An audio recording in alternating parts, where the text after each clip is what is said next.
श्रीमद् कुंज विहारणे नमः। श्री स्वामी हरिदासो यतेत्राम। श्री गदाधर भट्ट जी समस्त सद्गुणों के समूह और सभी को सुख देने वाले थे। ये स्वभाव से परम सज्जन, सबके मित्र, सदाचारी और पूर्वाचार्यों के वचनों का अक्षरशः पालन करने वाले थे। ईर्ष्या कामना आदि दुर्गुणों से रहित, कृपा और करुणा के निधान। मानो भगवान ने ही लोगों में अनन्य भावपूर्वक भजन साधन को दृढ़ करने के लिए इन्हें भेजा हो। ये परम धर्म के पुष्ट सेतु थे और श्री वृंदावन धाम में सर्वदा विराजते थे। श्रीमद् भागवत की कथा सुधा इनके श्रीमुख से बरसती ही रहती थी। और भैया, जिसे भी इनका सानिध्य मिलता वह सुखी हो जाता। साधक भक्तों के हृदय में अनन्य प्रेम को सुदृढ़ करने के लिए ही मानो इनका अवतार हुआ था। सभी शास्त्रों के विद्वान प्रवचनकर्ताओं के संदेहों को दूर कर उनमें अनन्यता का भाव श्री गदाधर भट्ट जी दृढ़ करते थे। 14 विद्याएं, 4 वेद, 18 पुराण, 9 रस, 6 शास्त्र पढ़कर भी लोग भगवान को नहीं पहचान पाते तो भैया, ऐसे व्यक्ति चंडूल पक्षी के समान है, जो बोलता तो मधुर है पर समझता नहीं। ऐसे विद्वान जो पढ़े लिखे थे पर ईश्वर भक्ति को नहीं जानते थे, उन्हें श्री भट्ट जी ने रहस्य का बोध कराया और अनन्य भजन का भाव उनके अंतर में सुदृढ़ किया।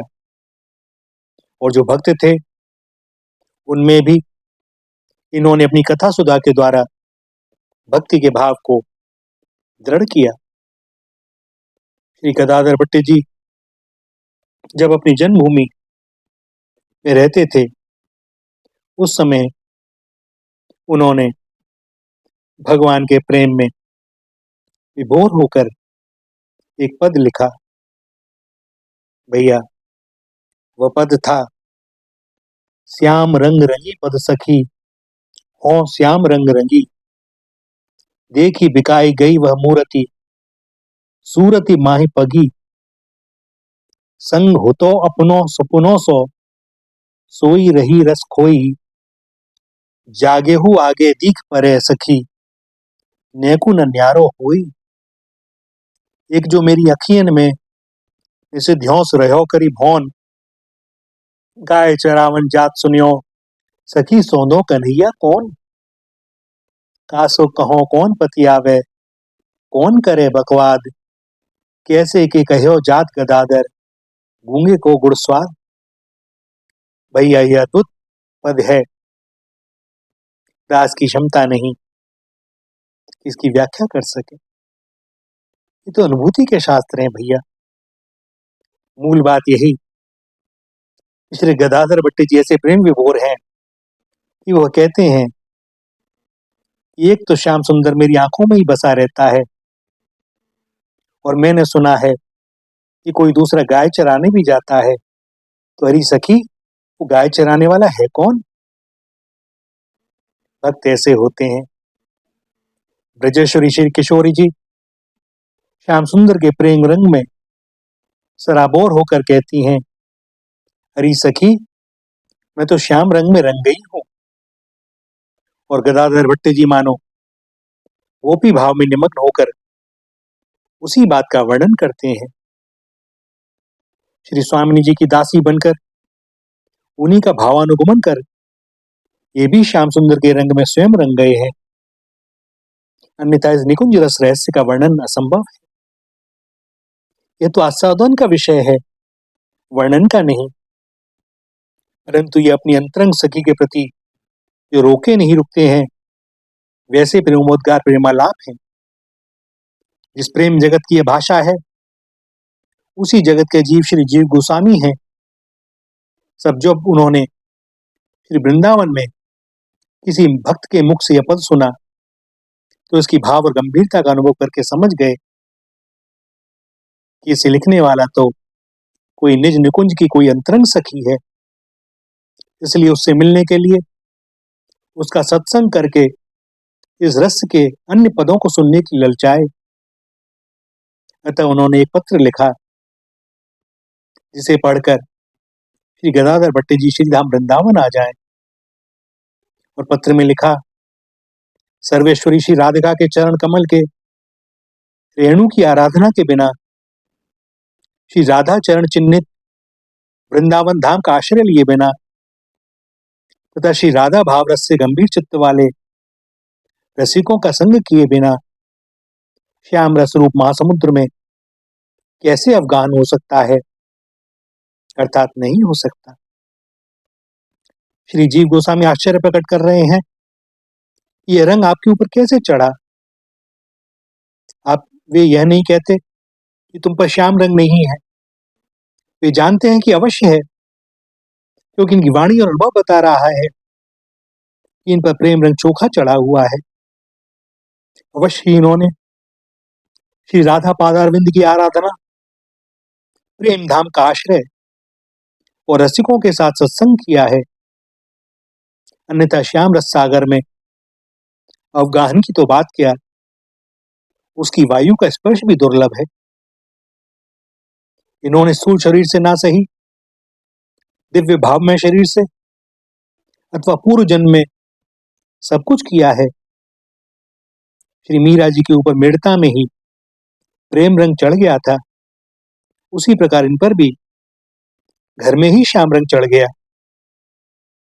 श्री जीव गोस्वामी भक्तों की महिमा को जानते हैं, अतः इनकी प्रशंसा करते हैं, धन्यवाद दे रहे हैं। परंतु श्री गदाधर भट्ट जी में अपार दैन्य है।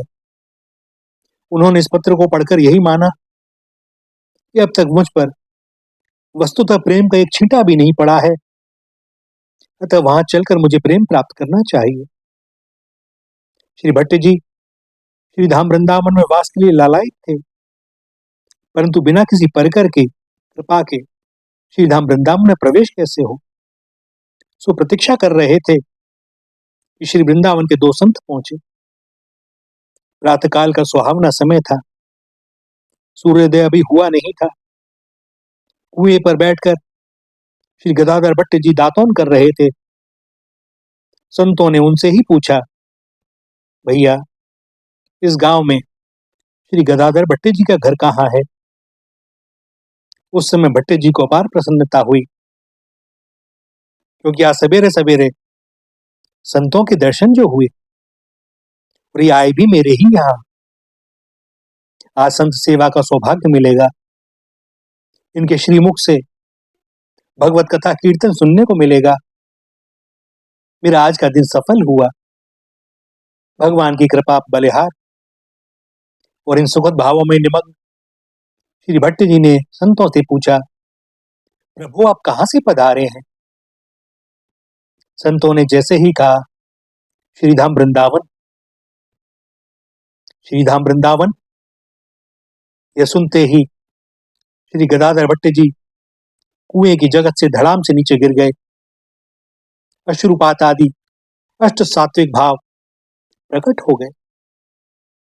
श्री भट्ट जी को मूर्छित देखकर दोनों संत बड़े चिंतित हुए। इसी बीच उस गांव के और भी लोग आ गए।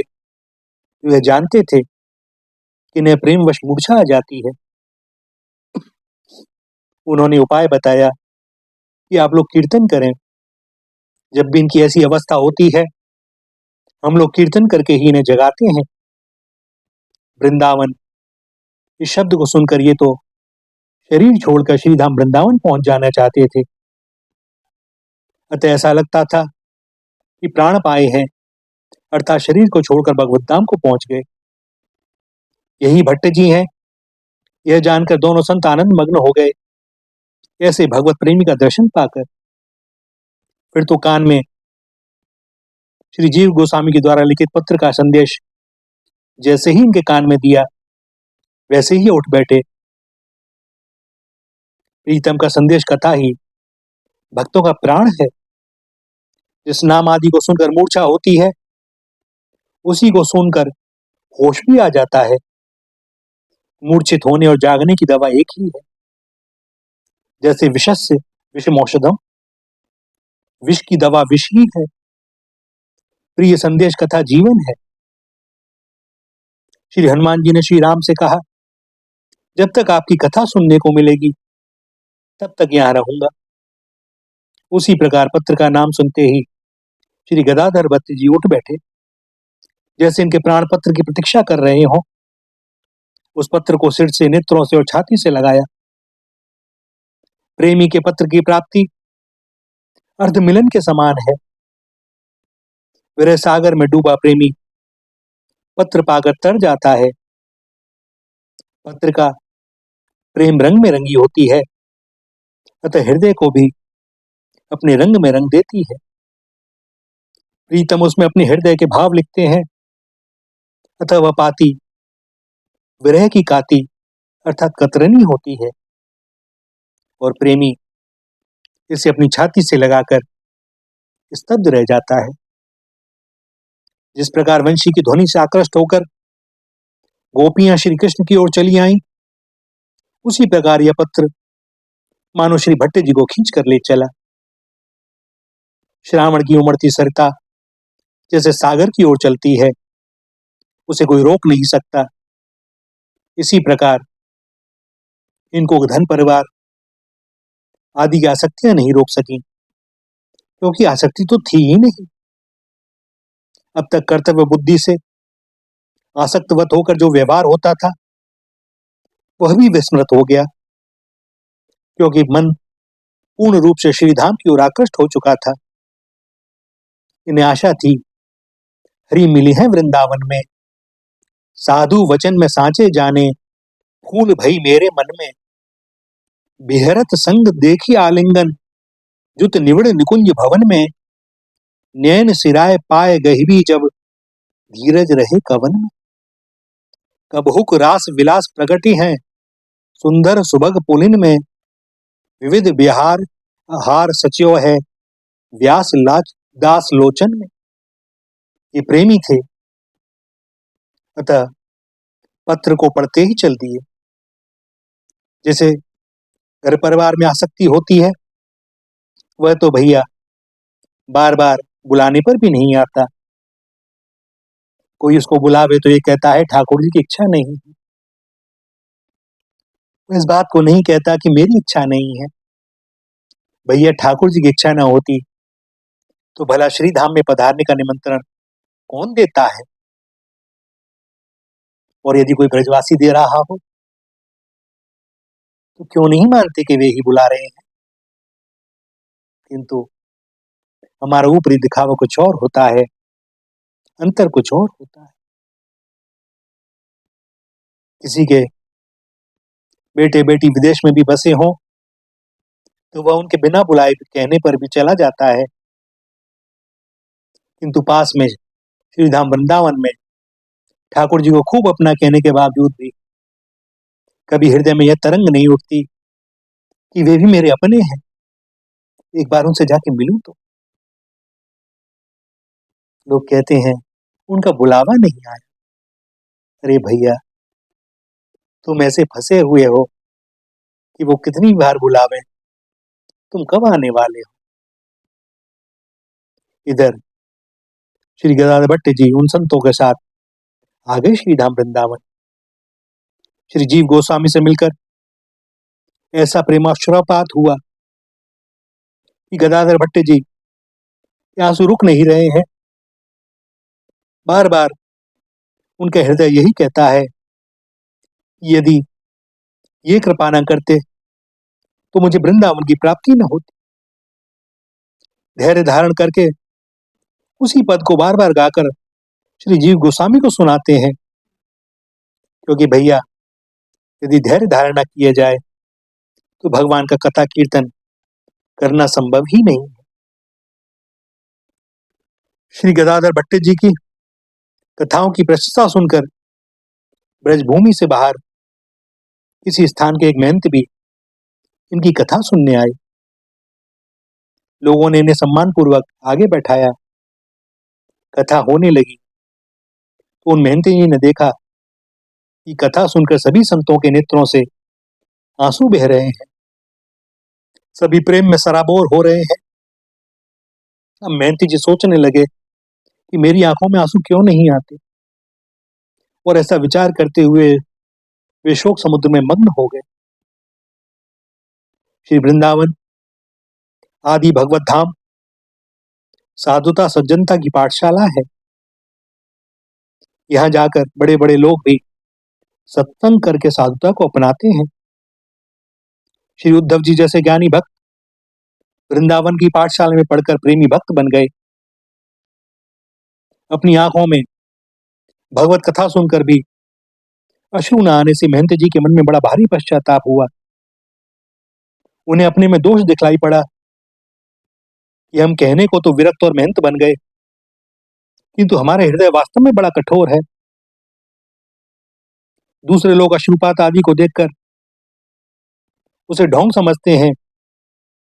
ऐसे लोगों को कथा सुनने से भी यथार्थ लाभ नहीं होता। किंतु भैया, इन महंत जी ने अपने में त्रुटि का अनुभव किया और तब अपने नेत्रों को दंडित करने के लिए इन्होंने लाल मिर्चें पीस ली और लाल मिर्च पीसकर अपनी आंखों में लगा ली। एक पास ही बैठे श्रोता को महंत जी के इस कृत्य का अनुमान हो गया। सो जब श्री गदाधर भट्ट जी की कथा समाप्त हुई, सभी श्रोता चले गए, तब उसने भट्ट जी से कहा, महाराज, ये जो महंत आगे बैठे थे ना, बड़े दम्भी मालूम पड़ते हैं। आंखों में लाल मिर्च लगाकर आंसू बहाते हैं। भैया, साधारण लोग गुणों में दोष देखते हैं, पर जब संत के चित्त में दोष दम्भ है ही नहीं, तब वे दूसरे में उन्हें कैसे दिखलाई पड़े। भट्ट जी तो केवल गुणों को देखने वाले थे, अतः उन्हें गुण के ही दर्शन हुए। उस व्यक्ति की बात सुनते ही श्री गदाधर भट्ट जी आतुरता पूर्वक उन महंत जी के पास पहुंचे जहां वह ठहरे हुए थे। गदाधर भट्ट जी महंत जी के गुण पर रीझ चुके थे, अतः उन्हें प्रणिपात करके छाती से लगाकर रोते हुए चिल्लाकर बोले, आप धन्य हैं, आपका भगवत प्रेम धन्य है। मुझे भी रोने की ऐसी चाह का वरदान दीजिए। अब तक केवल संतों की वाणी से सुनते थे कि जिन नेत्रों में आंसू नहीं आते वे दंडनीय है, पर आपको प्रत्यक्ष इस आदर्श पर चलते देखा। आप जैसे महापुरुष का दर्शन करके मैं कृतार्थ हो गया। अब जब मुझे भी अश्रुपात ना होगा तो मैं भी मिर्च लगा लिया करूंगा। संत के स्पर्श का और गुणवती वाणी का ऐसा प्रभाव हुआ कि महंत जी के दोनों नेत्रों से वास्तव में ही जल की धार बहने लगी और महंत जी और श्री गदाधर भट्ट जी एक दूसरे को आलिंगनबद्ध किए अश्रुपात कर रहे हैं। कंठ में वाणी अवरुद्ध हो गई। प्रेम ऐसा उमड़ रहा है। महंत जी श्री गदाधर भट्ट जी के द्वारा अविरम प्रेम प्राप्त कर कृतार्थ हो गए। भैया, जिनके दर्शन और स्पर्श से अंतर का सुप्त प्रेम जागृत हो जाए, वास्तव में वे ही सच्चे संत हैं। श्री राधा, श्री राधा, श्री राधा।